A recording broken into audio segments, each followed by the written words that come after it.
Welcome to Melt. I'm Suresh Venkat. Today, we are spending time with one of the most successful creative leaders of India, Swati Bhattacharya. As creative chairperson at FCB India, Swati has racked up several accolades, achievements, and awards. How does Swati evaluate the business of creativity today, and where does she see the industry going? Let's find out as we get ready to melt with Swati Bhattacharya. Swati, under your leadership, FCB has won more than 160 awards, including Lions, Clios, Pencils, Elephants. So, what do awards mean to you and to FCB? I think, the best part about awards is that they happen at the end of the creative journey. So you are not too confused or, distracted. So what happens is it gives you that really the ability to look at the whole thing again and enjoy it and offer it to our advertising community. That is very gratifying. Swati, once upon a time, we used to talk about something called the 30-second commercial or the TVC. But today we see films that are a minute, 2, 3, 4. Is the 30-second commercial dead? No, like a really good 30-second commercial is still like something that makes our heart beat, that's always there. But now, apart from films, brands have started to collide with their consumers in many other ways, so activation, digital, mobile, those are just as robust and good, TV is now one of the ways to communicate and not just the only way. And what does this mean for your creative process as an agency? If you have to write a 3-minute film or a 4-minute film, it's significantly different in terms of narrative structure from a 30-second TVC. Yeah. But again, being in advertising, you are aware that you cannot be indulgent because nobody is sitting around to see you or to watch you. I mean, a 4-minute film, you'll have to really have a very good reason why that needs to be done. Why does your storytelling require that? So, I mean, if you're just doing it like I'll do a story and I'll send it out to the world, but I think brands have to now do a story plus. The story has to have hands and legs, otherwise it's just like one nice thing you And how do you maintain control over the creative process to avoid this indulgence that you say, extending a film just because you can? I think that's there in everything. I mean, there's this lovely term, kill your darlings, because that is then the process for the creative director, that how do you artfully manage to kill what is extra and just keep what is absolutely Kill your darlings. Swati, a lot of your work with women's rights and LGBT rights takes on very deep-rooted prejudices in Indian society. And this echoes with your personal beliefs as well. Now, does this cause FCB, your agency, to be seen as somewhat of an activist agency? I think, FCB globally, we're an agency with a voice. And if you look at it, every brand, whether it's a beer brand in Chicago, whether it's Spotify in New York, or whether it's UNAIDS or Horlicks, there's no work which is divorced from the brand itself. So number one, yes, the brand has a voice. And the agency helps the brand to amplify that voice. Because you cannot hey, I'm an activist agency.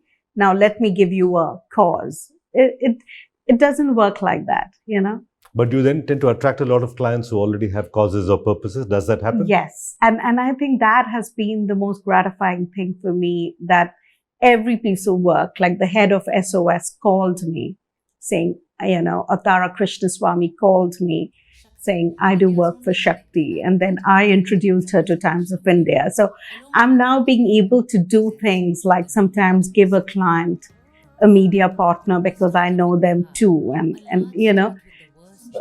work with that. Swati, so cause marketing and purpose-driven marketing have become all the rage since a few years now. Now, as an agency head, if you meet a client who says, this is my cause or this is my purpose, but you're convinced the client doesn't believe in that with any conviction, it's just using it as a marketing tool. Does that put you in a dharam sankat as an agency head? Yeah, and in a way, then you also know how to play that, right? Because if somebody just wants to do tokenism or what they call greenwash, you can easily distract them with something else, because no point doing this and just being, like, I become very protective about my brands, and I wouldn't do anything that makes them a cause of ridicule. So if I'm working on a brand like Domino's, I'll be absolutely excited about doing a ad about a newlywed couple on the terrace, fighting about who's veg, who's non-veg, because that sits with Domino's. That sits with the idea of Domino's, of Dil Dosti Domino's. And I would do that. Now, I wouldn't now then, I like to work on women's causes, or I like to work on this, and, so I like to keep it clean. But you won't say no to the client. You just distract them with something else. Yeah, I won't say no. We never say no to a client until and unless they're doing something terrible. But you say yes, and then you say that, this you can carry, it has to be sustainable. You cannot, goodness, if it's not sustainable, is evil. So you can circumvent that thing and do something, or you can get them a partner who really does good work on the ground and doesn't have wherewithal to get media money.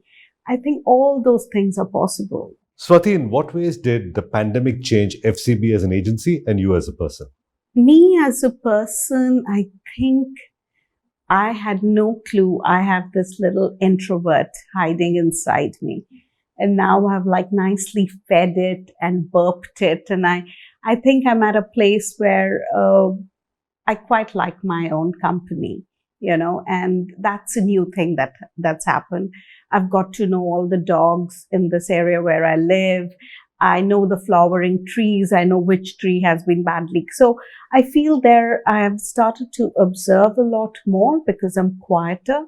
So that's been my journey. I think FCB had, we won 10 pitches, in last year. And that so I think somewhere when everything gets taken away, something else, like some kind of energy.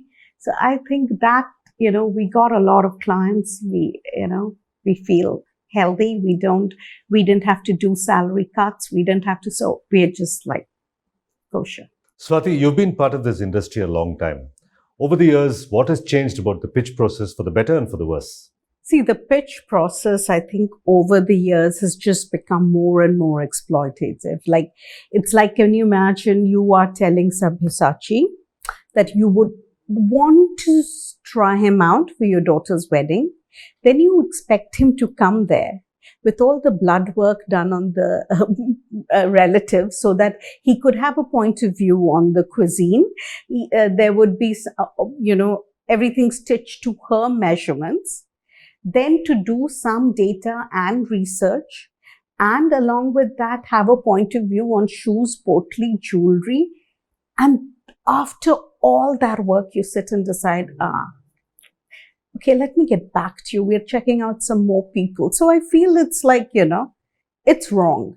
I think pitch is good, but I definitely think they should now have a pitch fee so that they know what really they want. Because right now they have this sense of power that everything and more, once they have to pay for it, magically it'll come down to just give us this. And what prevents the agencies from getting together and demanding a pitch fee? I think we have also over the years become more insecure. And in this very dog eats dog world, we just feel that, if even one or two clients say that never these guys, that reputation will affect us monetarily. Swati, with things like data science, behavioral psychology, deep technology becoming more and more important, does advertising continue to be an ideas business, or does it become about all these things, numbers and crunching and data? So see, I was just judging the NAD experiential. And I remember the first 2 days, I felt, man, am I good enough to judge this? Because just the craft was all about all these NFT and blockchain and how data conversion into, And then I reached a point where I became secure when I say, hey, listen, let me make it about what do I remember? Because I can't be swayed by craft alone. I can't be swayed by math alone. I'll only be swayed when there is a human connect between what you're trying to, how you want your consumers to experience you, you know. So I feel, yes, anything that aids stories is great, but at no point will those things become bigger than story. And how do you retain the focus of ideas in the agency and make sure that your team doesn't get distracted by all this machine learning and data and NFT and blockchain and all that? Yeah, I think because in the beginning, we all work for the idea. And then every team can come in and say, how do we pull at it? It's never like if somebody comes to me saying, I have this blockchain NFT thing, can you think of a brand? I'll say, okay, grow up and come back in some time. Swati, what is wrong with digital marketing or so-called performance marketing? It's all about likes and engagements and numbers. Is there anything wrong with it? What's wrong is again that the number itself then becomes like, oh, is it a real number? Is it a fake number? To see the views and to feel good about it, however much Gita I read or Buddhism I chant, it won't go away. I still feel good looking at those numbers, you know. In November when Chatpat happened, I mean, the fact that we could make a celebrity in 24 hours flat, that high, to see how he's getting his, you know, his Insta account and all that is really good. But after a point, there's a real thing when it works, or when the country has fallen in love with it, you know it, you know, fog chal raha hai. I mean, just because it might not win an international award doesn't mean I don't know the power of that work, you know, it's exciting. So I think it's like you enjoy it when it comes to you as a WhatsApp forward itself. Like when, you know, I still get like that high about Sridhan when people send it to me and I'm like, oh, you know, it's our work. But you cannot just chase just that number, because after a point, it doesn't mean anything, you know.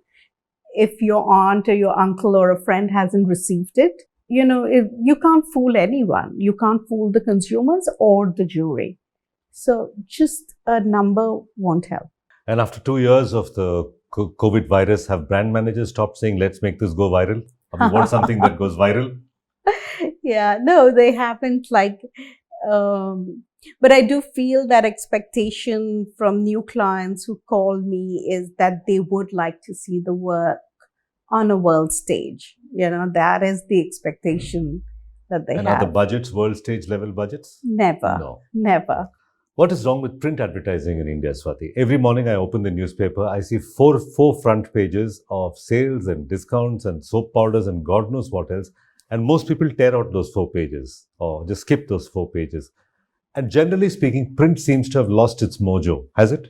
Yeah, like even a great print ad, like even, you know, when the whole Burger King thing happened, that entire campaign broke in print first. You know, when I see some really good IKEA work coming, you know, from the region on print, really good. So a print well done is still like the holy grail of advertising, like a 30-second well done TVC. These two are still like the best way to experience advertising. But I just feel that, so there is no craft left anymore in print in terms of big advertisers. So it's all, it has a little retail look about it. But the moment somebody does something nice, it does get noticed. So is the fault to the agency or the client? Are agencies not putting talented people in their print teams? Or are clients saying we just want these large front page retail ads? Yeah, lots of things. Our comfort, we are not comfortable. You know, English, the whole thing of English is because of TV. We've tried to make our English so Indianized and like, you know, that you feel, oh, people will get it. But if you do, so there are a lot of, but I do think that vernacular media can do some very exciting print, and I want to go there. like for what we did with Times of India with Shakti in Bihar, I feel then it becomes really powerful. Your work for campaigns like the Nominate Me selfie is sort of quasi-political in the sense that it engages with the political system in Bihar at least. Would you take on a political party as a client? Yeah, I would love to. Is there any particular party that you'd like to reach out to? The one who pays me more. So what do politicians and political parties need to know about advertising and branding? Because they have been failing. That's how, political systems all over the world, as they started to fail, that's when brands started to take up little causes, because the laws would be anti-people, brands would take up the thing, So I feel that how to nudge the society in the right direction by not always saying, I'm great, but, that thing they can learn Don't from make us. it about yourself. Don't make it about how great you are, but make it about how great this thing can be. Let's talk about your Chatpat campaign. How did you come up with the idea for that? Did you come up with the idea for that, and how did you?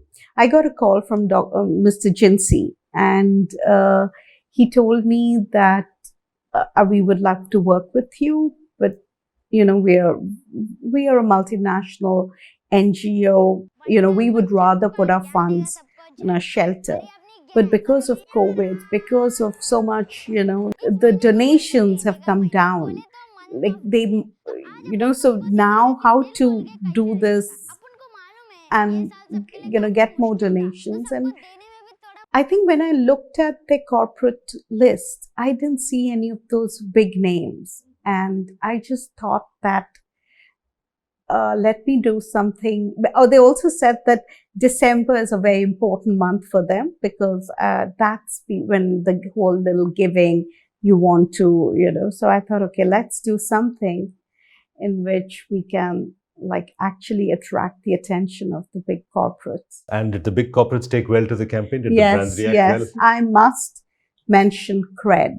I think the whole team with Tanmay, they got us for the Cred ad, all the big YouTubers. There was Kusha, everybody, Tanmay, the Yashraj Makote, everybody came together. So, that's also really nice when you see people come out of their way to give love, and these guys are not jury, but this is what the real impact of advertising is, So Swati, is there still a Delhi-Mumbai divide in advertising? You're a creative person based out of Delhi. What are the pros and cons? Well, I feel that, Bombay has that little big boys of advertising, the cool guys, and they walk into a room and, and Delhi is so I think I had two things. First, I was a Delhi, and then I was a woman. So, in a way, I have grown up in the margins of advertising, and till Susan happened to me and just put me on this world stage, I don't think I would have impacted the top layer of advertising in our country. You have two young children as well, Swati, and it's been said that the young generation today, the experience is the product, and the product is the souvenir. They're all about the experience and the brand. Would you agree with that? That products have now become incidental to experiences? Absolutely. My older one is an influencer. She started doing this thing during COVID from her room, and now has 150,000 followers all over the world. And I see that they have a certain kind of nonchalance. Swagger. And these boxes come, globally, clothes. And I'm like, my God, have you said thank you to them? And she's like, I won't do anything until they pay me. They should be thankful to me. Yeah. And, we are still in that old school. And they fall in and out of love. They don't just swipe on humans. These guys also swipe on things, they get tired of sneakers. There's a thing of moving on and trying, experiencing a new brand. And also, Like I feel I'm a Samsung user, they are a Apple user, and they are like, they won't even in a family dinner, they won't let me, they're like, Mama, don't use your camera. So I feel they have a different connection with their brands. And for all the marketers watching, what's the one thing they need to know about the younger generation to market to them? Actually, authenticity really matters to them. Like for us, it's a new thing. We've been doing it only for the last 5 or 10 years. Because they know how to look at all the backlog, like they can stalk a brand like almost a human, and they will know they said this and they did this. So they are like vigilantes, you have to be very, very careful with them, because in dealing with them, you are really dealing with like, how do I say it? Their emotional FBI antennas are like. Swati, in one of your interviews, I read that you're considering monkhood after this. So what's next for you personally?